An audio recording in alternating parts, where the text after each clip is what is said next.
Hey students, Mr. Wolf here, and today we're going to be talking about elements of fiction, specifically really revolving around short story, and some of those basic elements, just kind of mostly a recap of what you've probably experienced before. But before we get too far into that, we're going to talk real quick about the three classic forms of writing, just to kind of give us a little bit of framework here. So right off the bat, the first form and the most common form we probably come across is going to be prose.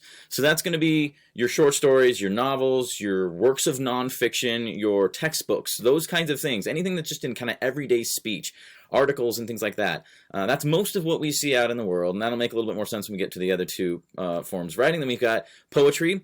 Now, what distinguishes poetry is really its form, right? So it incorporates verse, meter, rhyme, and or rhythm. It doesn't have to have all those things, but it needs to have form. It tends to be more euphonic, tends to be more based on like listening, right? It's to be heard, not just simply to be read, although you could possibly just read it that way. But there's a beauty in it. That's what the euphony there is for.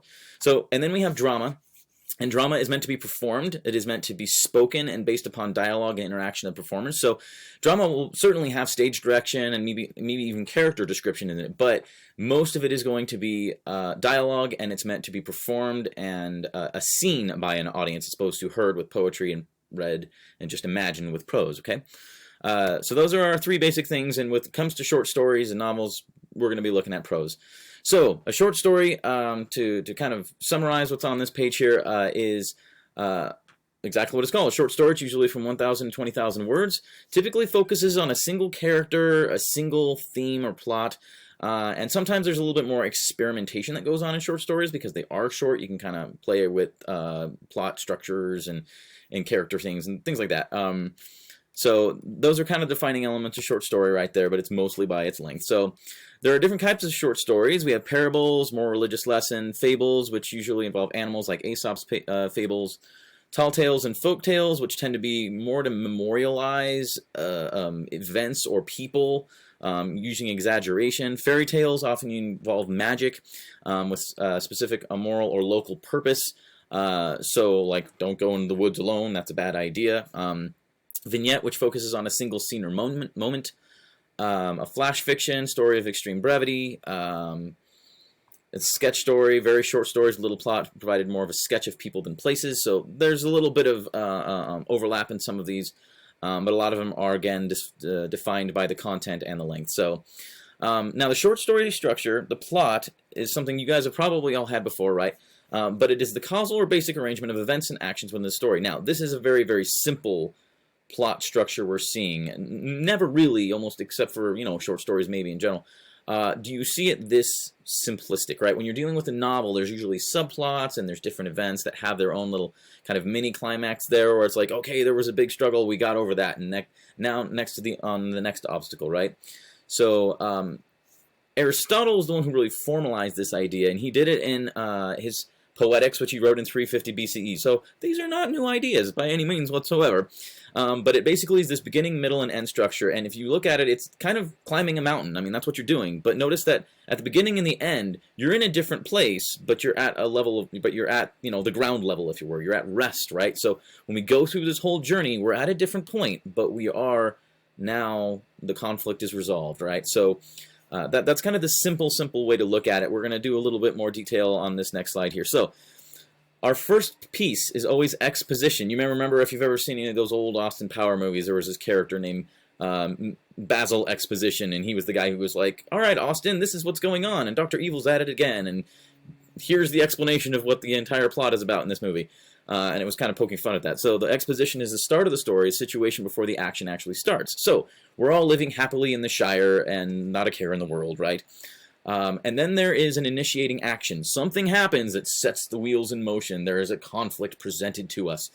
So that's, Gandalf realizes that Frodo or Bilbo's had the ring this whole time, and this is a special ring and a dangerous ring, and we need to get rid of it. Or if you're looking at Star Wars, it's, these droids show up and disappear, and Luke Skywalker goes after them, and suddenly it's like, uh-oh, the stormtroopers were after them, and now you're caught in this big epic battle between the Resistance and the Empire, and good luck, kid, right? And then there's a rising action, which is usually the, all right, I'm getting off this planet, or I'm leaving the Shire, I'm going off into my adventure, and there's a series of conflicts that happen within that, right? They encounter certain bad guys or certain obstacles, and they have to get over those things and move on to the next step. So it's just like playing a video game, right? You have those levels that you get to, and you gather more resources and more skills in those levels to ultimately get to the climax. Like, here's the real bad guy we're fighting, and there we go. That's the turning point, the most intense moment, either mentally or in action, depending on what your conflict is, and we'll talk about that later. And then you have your falling action. Once that climax has been resolved, once we have the good guy, the good versus evil or whatever, resolved, then we now have a falling action. It's okay. We might have to escape, like everything's crumbling down, or the Death Star exploded, and we need to make our escape. Right? That's kind of our falling action, and then the resistance wins, or whatever it might be, or finally getting back from the Mountain Doom or wherever we're in, right? And then we have a resolution, and that's the conclusion, that the tying together of all the threads. That's the okay, we're back to normal, or there's a new normal, right? We know very much what that feels like these days, right? A new normal of life, but we're never really back where we started because we've been on a big journey, right? So, oops, going too far. So there's the elements of plot. Now notice the color coding here. That's going to be something we're going to be asking you guys to do as you're going through your short stories and identifying these different elements. So remember this color coding here, but that's pretty much just kind of a basic explanation of what all of those elements are. So I'm going to skip through that real quick. A couple more slides here. Different kinds of plots that you might encounter. Now short stories, a lot of the times it's just going to be chronological, but not always.